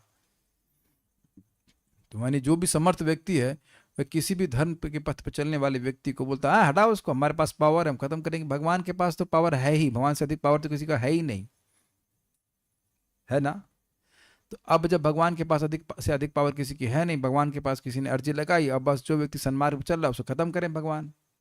तो ये एक प्रकार से भगवान एक डिक्टेटर टाइप के लगने लग जाएंगे ना, कि कुछ भी करते हैं, कोई इसका कोई नियम नहीं है, कोई व्यक्ति कितना भी धर्म कर रहा है उसको बस खत्म करते हैं, ऐसा तो नहीं भगवान है। इसलिए भगवान ने एक आचरण प्रस्तुत करा कि कोई धर्म के मार्ग पर चल रहा है उसको भ्रष्ट नहीं करना चाहिए।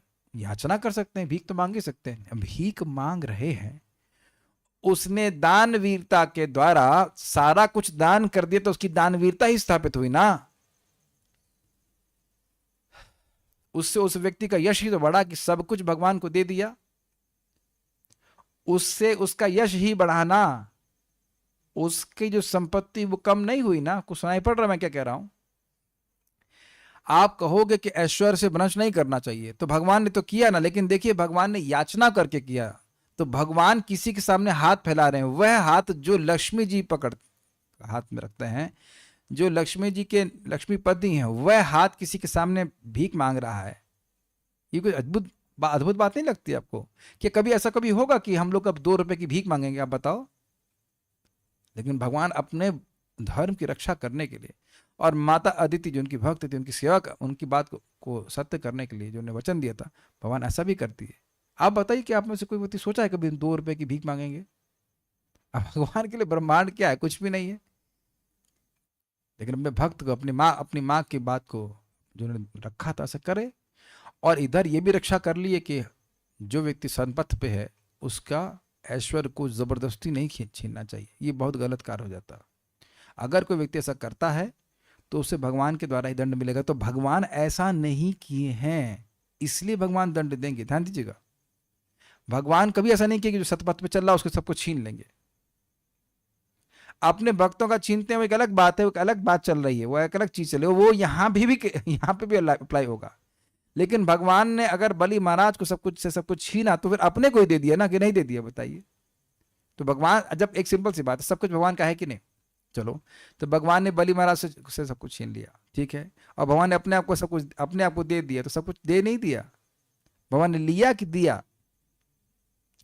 त्रिभुवन से तो ज्यादा ही है ना भगवान, त्रिभुवन भगवान का ही है, तो भगवान ने बलि महाराज से ले लिया। तो पहली बात ये एक और प्रश्न बनता, भगवान ने लिया क्यों, तो पहले से उनका है। बलि महाराज तो खाली मान रहे थे कि उनका है, एक बात तो ये है।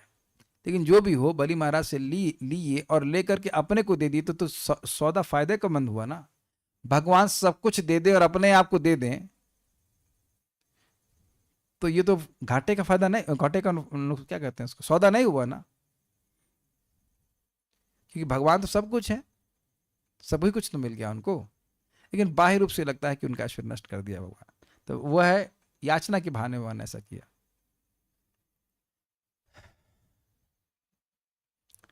क्रम संदर्भ, क्योंकि ज्यायान गुणई है, अर्थात उनके सर्वातिक्रमी गुण है, यानी सभी के गुणों का अतिक्रमण करने वाले गुण हैं, उस पर उससे अधिक उनके गुण हैं, अर्थात उनके गुण सबों का अतिक्रमण करते हैं। अतः वह सर्वातिक्रमितुम अर्थात सभी कुछ का अतिक्रमण करने में समर्थ हैं।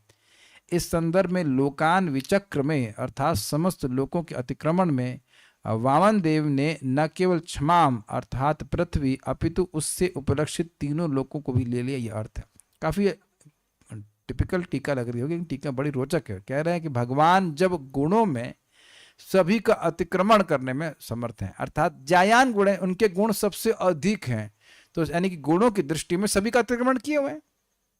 अतिक्रमण देखें, अतिक्रमण का आपने समझ लिया अर्थ समझिए। यहां होता है कि ये यहां तक घर आपका बनेगा, लेकिन उस लाइन को क्रॉस करके आगे अतिक्रमण करता है, ये तो अतिक्रमण का अर्थ होता है। अब तो समझ में आ रहा ना अतिक्रमण का अर्थ। तो कह रहे हैं कि जैसे भगवान जायान गुण है, अब देवताओं से भी अधिक गुण वाले थे, यानी कि देवताओं गुणों की लाइन ड्रॉ कर दे उससे भगवान अधिक है। तो भगवान ने देवताओं के गुणों का अतिक्रमण किया कि नहीं? जब भगवान देवताओं के, इंद्र के भी गुणों का अतिक्रमण कर सकते हैं, तो भगवान अब पृथ्वी को नापने में तीनों लोकों का अतिक्रमण क्यों नहीं कर सकते? भगवान ने कहा कि मेरे छोटे छोटे क्यूट क्यूट पांव भगवान ने दिखाया कि इतने 3 पग की भूमि लूंगा, तो आप लाइन ड्रॉ कर सकते हैं। हाँ, ये बच्चा फांदेगा कूदेगा भी तो कहां तक जाएगा? इतना 10 फीट 15 फीट नाप लेगा। अगर यहाँ कह दें कि भाई आप 3 पग भूमि लीजिए, तो कितना कूदेंगे? यहाँ से 1 कूदेंगे, यहाँ कूदेंगे, हम लोग टास्क के बाद ट्राई करते हैं कितना कूदेंगे, यहाँ से अगर यहाँ कूदेंगे, फिर थोड़ा यहाँ कूदेंगे, बहुत होगा 20-30 फीट आप नाप लोगे, ठीक। लेकिन जब अब भगवान कूदना शुरू किया, फैलाना शुरू किया अपने टांग को, तो अतिक्रमण करते करते अब सारे लोगों का अतिक्रमण कर लिए। तो जब उनके गुण है ही अतिक्रमण करने वाले, तो तीनों लोगों का अतिक्रमण करने कौन से आश्चर्य की बात है? तो ये बता रहे हैं। काफी अच्छी टीका थी, इसके लिए हम अपने ट्रांसलेटर प्रभु का धन्यवाद देंगे। इन्होंने हमारा ध्यान आकृष्ट किया कि छोटी सी टीका है लेकिन अच्छी है। Thank you for this, very nice. जिस तरह से अर्थ लिया, ये मैं सोचा करता हूं कि आचार्यगण कितना सोचते हैं एक एक श्लोक पे। इस बात को, पहली बात ये बताइए, क्या इस तरह से श्लोक हम कभी सोचेंगे? कभी सोचेंगे ही नहीं। कितना प्रेम है श्रीमद् भागवतम से आचार्यों का, एक एक श्लोक पे इतना विचार करना, इतनी सुंदर सुंदर बातों को लेकर के आना। How much they dearly love Shrimad Bhagavatam. तात्पर्य, बलि महाराज तथा उनके द्वारा वामन देव को दान दिए जाने की कथा श्रीमद् भागवतम के 8वें स्कंद में वर्णित है। बलि महाराज ने अपने बल से ब्रह्मांड के समस्त लोगों को जीत लिया था। कोई भी राजा अपने पराक्रम से अन्य राजाओं को जीत सकता है और ऐसा आधिपत्य अधिकृत समझा जाता है। उनके लिए ठीक है ऐसा करना। अतः बलि महाराज के पास ब्रह्मांड की सारी भूमि आ गई और वे ब्राह्मणों को उदारता पूर्वक दान देने लगे। फलतः भगवान ने ब्राह्मण भिक्षु का वेश धारण किया और बलि महाराज से 3 पग भूमि मांगी। समझ रहे हैं, वह ब्राह्मणों के अनुकूल है। और भगवान क्या है? नमो ब्रह्मण्याय देवाय वो ब्राह्मण हिताय च। तो वे ब्राह्मणों के अनुकूल हैं। वो यद्यपि देखिए बलि महाराज असुर हैं, लेकिन ब्राह्मणों के अलग नहीं चल रहे हैं। वो विष्णु की उपासना में लगे थे, ब्राह्मणों की उपासना में लगे, तो उनका फिर कैसे भगवान उनके जो ऐश्वर्य उनको भ्रष्ट कर देंगे? भगवान तो सभी वस्तुओं के स्वामी हैं, अतः वे चाहते तो बलि महाराज की सारी भूमि ले सकते थे, किंतु उन्होंने ऐसा नहीं किया, क्योंकि बलि ने सारी भूमि राजा के अधिकारों के अनुसार प्राप्त की थी, अर्थात धर्म के अनुसार प्राप्त करी थी। जब भगवान ने बलि महाराज से इतना तुच्छ दान मांगा, तो बलि के गुरु शुक्राचार्य ने इस प्रस्ताव का विरोध किया, क्योंकि उन्हें पता था कि भिक्षु के रूप में वामन विष्णु ही हैं। हमारे मित्र बोला करते विष्णु, अरे ये विष्णु है, वो विष्णु बोलते विष्णु, अरे यह विष्णु है, अरे यह छलिया है, विष्णु बहुत छलिया है। उन्हें शुक्राचार्य की बात बोलते थे, विष्णु बहुत छलिया है, इसका तो मत विश्वास करो, ऐसे ऐसे करके बोलते थे, लेकिन वो नहीं माने। जब बलि महाराज को पता चल गया कि भिक्षुक विष्णु ही हैं, तो उन्होंने अपने गुरु की आज्ञा की परवाह न करते हुए मांगी गई भूमि तुरंत ही दान में देना स्वीकार कर लिया। ये बहुत सुंदर बात है, ये दिखाता है कि भक्त का भगवान से प्रेम है। देखिए आप सोचिए ना, अगर किसी से आपको प्रेम है और वो कहे हमको इडली बहुत पसंद है, तो तुरंत ही बाप अपना वो उड़द की दाल और चावल घोलना चालू कर देंगे। ऐसे बनता है idli? I don't know what is the exact formula. मालूम चल जाए कि भाई जिससे हम प्रेम करते हैं उसको यह वस्तु पसंद है, तो तुरंत देने के लिए उपस्थित हो जाएगा, अगर सामर्थ्य है तो। कितना स्पष्ट भगवान बोल रहे हैं, पत्रम पुष्पम फलम तोयम। तो अगर होगा तो भगवान को इतना तो कम से कम देगा। देखिए जब आप फल खिला रहे हैं उसको सामान्य उपहार मत मानिए। भगवान कृष्ण को फल बड़े पसंद है। माता यशोदा जब कृष्ण जा रहे होते गोचारण के लिए, तो बलराम को बोलती देखो इसको फल बहुत प्रिय है, यहाँ फल का पेड़ देखता है चढ़ जाता है, तो तुम ध्यान रखना कि फल के पेड़ पर चढ़ ना जाए। तो हमें लगेगा ये फल तो कोई बहुत महत्वपूर्ण चीज़ नहीं, लेकिन भगवान को पसंद है तब ना वो बोल रहे हैं। और फल में ये भी तो नहीं बोल रहे हैं कि महंगा वाला वो ड्रैगन फ्रूट ही दोगे, केला हो तो केला दे दो, जो सामर्थ्य है तो तुम्हारे पास मिल रहा है वो दे दो, जल दे दो, संतुष्ट हो जाते हैं भगवान। कितना सिंपल है प्रोसेस।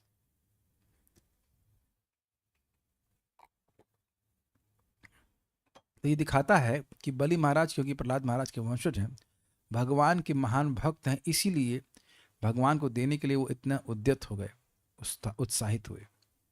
इस समझौते के अनुसार भगवान वामन ने ब्रह्मांड की सारी भूमि पहले 2 पगों में ही नाप ली और बलि महाराज से अपना तीसरा पग रखने के लिए भूमि मांगी। बलि महाराज ने अपने मस्तक पर उनका तीसरा पग रखे जाने में प्रसन्नता व्यक्त की। ऐसा ही पग चैतन्य महाप्रभु की लीला में किसके ऊपर रखा गया? शिवानंद सेन के ऊपर। नित्यानंद प्रभु उनके वो लात मारे थे, और रघुनाथ दास गोस्वामी के ऊपर भी। और वो एक अलग पास टाइम है, वहां पे नित्यानंद प्रभु ने उनके मस्तक पर सर रखा, से ये सूचित हुआ कि यह मेरे नित्य दास है। भगवान के चरण धूलि उनको प्राप्त हुई। इस प्रकार अपने पास जो कुछ था उसे बलि महाराज ने खोया नहीं, वरन भगवान से आशीर्वाद प्राप्त किया कि वह उनका नित्य साथी और द्वारपाल बनकर उनके साथ रहे। ये काफी इंटरेस्टिंग है। जो लक्ष्मीपति हैं वो सिक्योरिटी बने हुए हैं। और एक बार हमने सुना था, एक बार रावण आने का प्रयास किया था ना, जहां तक मुझे स्मरण आ रहा है। रावण आया था कि अधिरावण? नहीं, अधिरावण नहीं, रावण ही आया था। बलि महाराज से सहायता मांगने आया था, तो भगवान घुसने नहीं देते उसको। वो पूरा लीला हमको नहीं याद है, द्वारपाल बनकर रहे। अतः भगवान के लिए सर्वस्व अर्पित करके मनुष्य कुछ भी खोता नहीं, वरन सब कुछ प्राप्त करता है, जिसकी अन्यथा उसे कोई आशा नहीं रहती। This is very nice. Benedictions exceeds expectation. ये एक बहुत बहुत ज़्यादा सुंदर बात है। हर भक्त भगवान के लिए यहाँ कुछ ना कुछ कर ही रहा है। आप लोगों ने समय निकाला कि नहीं भगवान के बारे में सुनने में? आप कुछ बहुत से कार्य कर सकते थे। सुबह आप जब करेंगे, कल उम्मीद है कि सब लोग करेंगे ही, अपनी नींद त्यागेंगे, अपनी वस्तुएं भगवान को दे रहे हैं, तो इस जगत के सामान्य लोग या मूर्ख लोग आपको यही कहेंगे, अरे तुम लोग मूर्ख हो, पता नहीं भगवान है कि नहीं, तुम दिए जा रहे हो।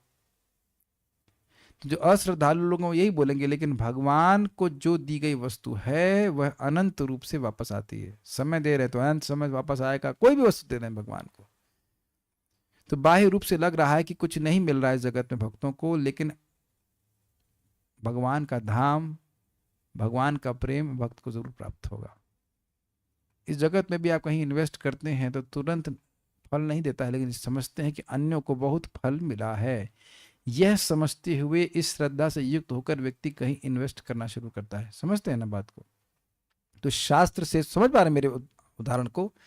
इस जगह आप कहीं किसी बैंक में पैसा लगा रहे हैं, तो बैंक में तो आप पैसा लगाना शुरू कर रहे हैं, जमा करना शुरू कर रहे हैं, जो भी इंटरेस्ट देता, 5%, 6%, जो कुछ देता हो, और आप जानते हैं कि बैंक हमारा कुछ सेफ है पैसा, जो भी करते हो, कहीं इन्वेस्ट कर रहे हैं, तो वह इन्वेस्टमेंट आपने पहले तो शुरू किया नहीं, आपके जो पहले अन्य आचार्य हैं मतलब पैसा इन्वेस्ट करने में, वह अपने पैसे को वहां इन्वेस्ट किए हैं और उनको लाभ हुआ है, इसलिए हम भी उनका अनुगत्य करके वहां पैसे लगाते हैं। ऐसे तो करते हैं ना, इन्वेस्टमेंट वगैरह जो कुछ भी करते हो। तो अब यही बात तो हम भागवत से सुन रहे हैं बारंबार कि जिस भक्त ने भगवान को कुछ दिया है वह कभी नुकसान में नहीं रहा, अभी तो जो उसको प्राप्त हुआ उसकी तो कल्पना भी नहीं की सकती। नारद जी की ठीक है मां मर गई, वह भजन करने में आगे बढ़ गए, तो अब बताओ ना, अविगाता गति क्वचित, वह पूरी तरह से मुक्त पुरुष हैं, किसी ब्रह्मांड में कहीं जा सकते हैं। यही श्रीमद् भागवतम का बहुत बड़ा आशीर्वाद है कि हम लोगों को प्रेरित करती है हर दिन, अगर हम प्रतिदिन सुनते हैं कि हमें भगवान को देना है। जैसे कल हम भगवान को अपनी नींद देंगे, रोज ही देते हैं। सुबह उठ रहे हैं तो मन तो नहीं करता सुबह उठने का, लेकिन फिर भी मन को भगवान की मंगल आरती जाना है, या आरती करनी है, या सुबह जप करना है, भगवान को देना है, भगवान को देना है, ये भावना भगवान के प्रति बढ़ती है। और आप देखेंगे ये फिक्स्ड रूप में बढ़ती कि देना ही है, देना ही है, देना ही। जिस दिन मन में ये अश्रद्धा हो गई कि पता नहीं मैं दे रहा हूं, कुछ लाभ होगा कि नहीं होगा, वही हमारे लिए खतरनाक हो जाएगा। तो प्रतिदिन सुनना चाहिए ताकि ये उत्साह हमारे मन बना रहे कि बाह्य रूप से भले लग रहा है कि बलि महाराज से सब कुछ छीन लिया, लेकिन भगवान ने सब कुछ अपने आप के रूप में सब कुछ भगवान उनको दिया है, और आज भी उनके संग हैं। और अगले मनवंतर में, बड़ी रुचिकर बात है, अगले मनवंतर में वह राजा, वो इंद्र बनेंगे बलि महाराज। और ऐसा सुना जाता है कि इंद्र पद नहीं त्यागना चाहेंगे, जो वर्तमान इंद्र हैं। तो भगवान उनको जबरदस्ती हटा करके बलि महाराज को इंद्र पद पे बैठा देंगे और किसी असुर को इंद्र को डिस्टर्ब नहीं करने देंगे। किसी असुर की कोई हिम्मत नहीं होगी कि बलि महाराज को डिस्टर्ब कर सके, भगवान स्वयं रक्षा करेंगे। ठीक है, अब हम लोग कुछ प्रश्न है देखते हैं। राजा बलि का नाम अमर हुआ क्योंकि राखा और में भी बांधा जाता है। रखा और में वही बंधन जाता है। राखी में, राखी और में,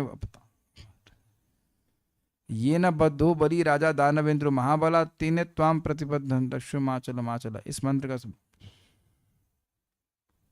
रक्षा सूत्र आई हैव नो आइडिया, इसके बारे में आप ही सही प्रमाण है, हम जानते नहीं कुछ।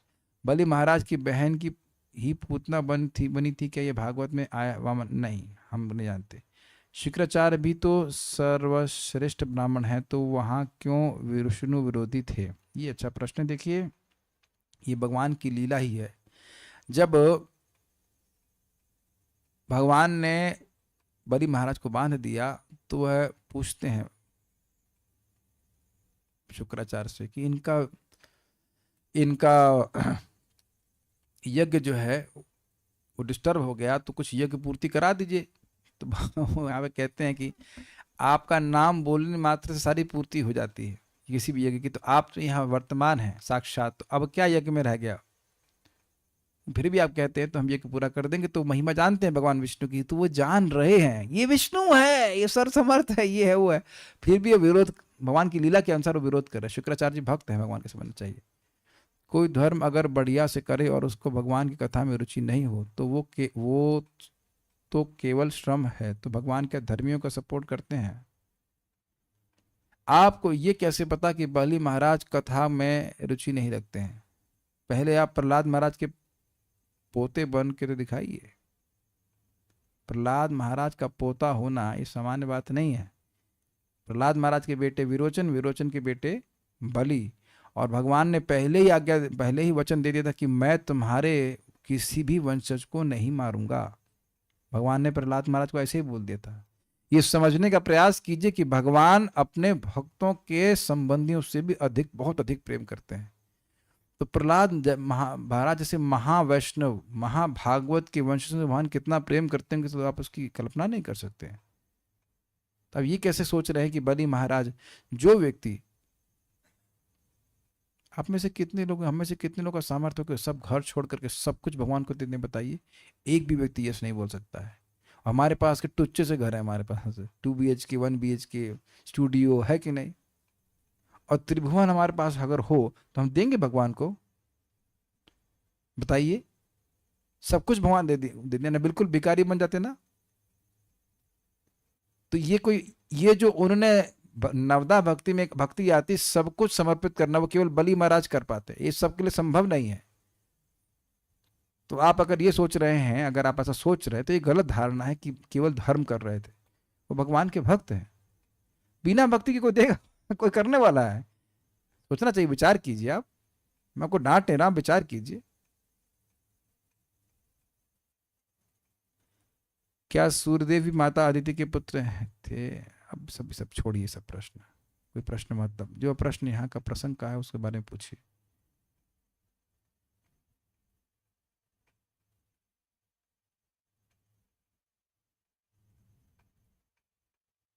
Okay, we'll stop here. None questions are there.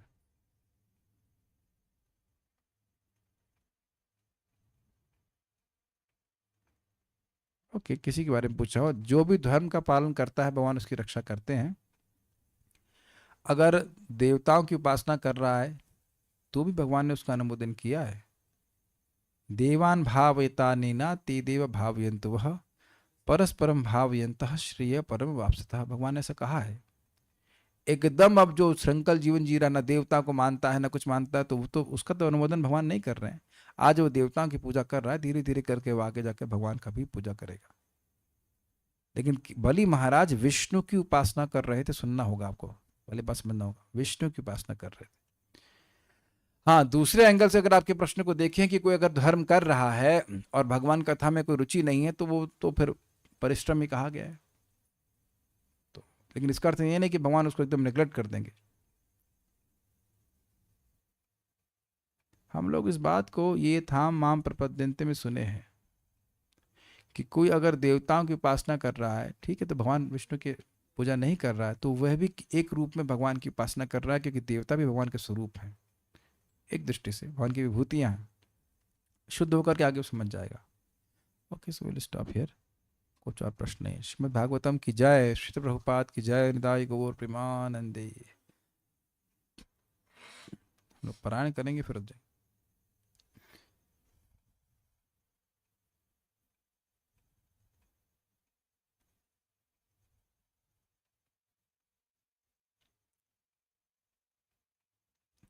ब्रह्मो उवाच यत्रोद्यतः क्षितितलोद्धरणाय बिभ्रत् क्रौणीं तनुं सकलयज्ञमयी मनन्तः अन्तर्महार्णव उपागतमादिदैत्यं तं दंष्ट्रयाद्रिमिव वज्रधरो ददार जातो रुचेरजनयत् सुयमान् सुयज्ञ आकूतिसूनुरमरानथ दक्षिणायां लोकत्रयस्य महतीमहरदयदार्तिं स्वायम्भुवेन मनुना हरिरित्यनुक्तः यज्ञे च कर्दमगृहे द्विजदेवहूत्यां स्त्रीभिः समं नवभिरात्मगतिं स्वमात्रे ऊचेययात्मशमलं गुणसङ्गपङ्कम् अस्मिन् विधूय कपिलस्य गतिं प्रपेदे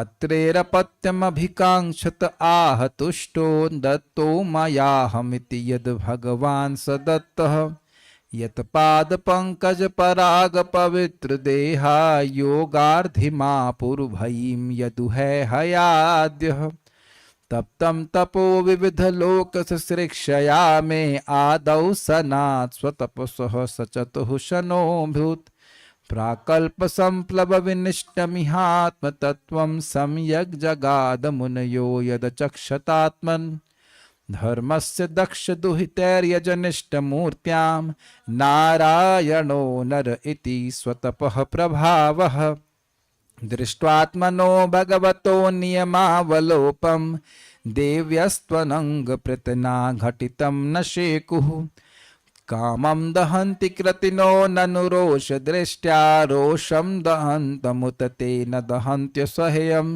सोऽयं यदन्तरमलं प्रविशन् बिभेति कामः कथं नु पुनरस्य मनः श्रयेत विद्धा सपत्नी उदित पत्रिभिरन्ति राज्ञो बालोऽपि सन् उपगतस्तपसेवनानि तस्माददाध्रुवगतिं गृणते प्रसन्नो दिव्याः स्तुवन्ति मुनयो यदुपर्यधस्तात् यद्वेनमुत्पथगतं द्विजवाक्यवज्र निष्प्लोष्टपौरुषभगं निरये पतन्तम् त्रात्वार्थितो जगति पुत्रपदं च लेभेन्दुग्धा वसूनि वसुधा सकलानि येन नाभेरसावृषभ आससु देवि सूनुर्यो वै चचार समुद्रिगजडयोगचर्यां यत् पारमहंस्यं ऋषयः पदमामनन्ति स्वस्थः प्रशान्तकर्णः परिमुक्तसङ्गः सत्रे ममास भगवान् हयशीर्षाथो साक्षात् स यज्ञपुरुषस्तपनीयवर्णः छन्दोमयो मखमयोऽखिलदेवतात्मा वाचो बभूवुरुषतिः श्वसतोऽस्य नस्तः मत्स्यो युगान्तसमये मनुनोपलब्धः क्षोणिमयो निखिलजीवनिकायकेतः विसंसृतानुर्भये सलिले मुखान्मे आदाय तत्र विजहार हवेद मार्गन् क्षीरोदधावमरदानवयूथ पानामुतम उन्मथनतामृतलब्धय आदिदेवः पृष्ठे न कच्छप वपुर्विदधार गोत्रं निद्राक्षणोद्रिपरिवर्तकषाणकण्डुः त्रैपिष्टपोरुभयाः सनृसिंहरूपं कृत्वा भ्रमद्भ्रुकुटिद्रंष्टकरालवक्त्रं दैत्रेन्द्रमाशु गदयाभिपतन्तमाराद दूरौ निपात्य विददार नखै स्फुरन्तम् अन्तः सरस्युर्बलेन पदे गृहीतो ग्राहेण यूथपतिरम्बुजहस्त आर्तः आहेदमादिपुरुषाखिललोकनाथ तीर्थश्रवः श्रवणमङ्गलनामधेय श्रुत्वा हरिस्तमरणार्थिमप्रमेयश्चक्रायुधपदगराजभुजादिरूढः चक्रेण नक्रवदनं विनिपाट्य तस्मात् हस्ते प्रगृह्य भगवान् कृपयोज्जहारः जायान् गुणैरवरजोऽप्यदिदे सुतानां लोकान् विचक्रम इमान् यदथाधियज्ञः स्मां वामनेन जगृहे त्रिपदच्छलेन याञ्छामृते पथिचरन् प्रभुभिर्न चाल्यः। हरे कृष्णा कृष्ण कृष्ण हरे हरे, हरे राम राम राम हरे हरे। तो आगे हम सुनेंगे, भगवान की इच्छा हुई तो कल